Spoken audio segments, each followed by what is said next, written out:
కార్యక్రమానికి స్వాగతం. ముందుగా ప్రధానాంశాలు. ప్రకాశం జిల్లా వేటపాలెంలో దారుణం. దంపతులపై కత్తితో హోంగార్డ్ దాడి.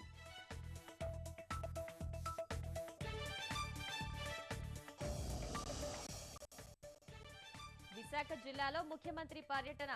పేదలకు నేడు ఇళ్ల పట్టాలు పంపిణీ.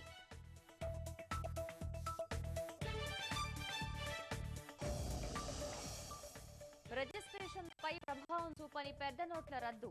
8 రోజుల్లో రాష్ట్ర ఖజానాకు 40 కోట్ల ఆదాయం.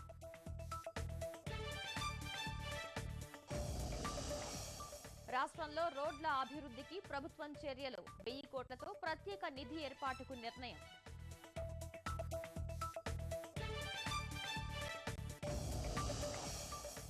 జీఎస్టీ బిల్లుపై కేంద్రం వ్యూహాత్మక అడుగులు.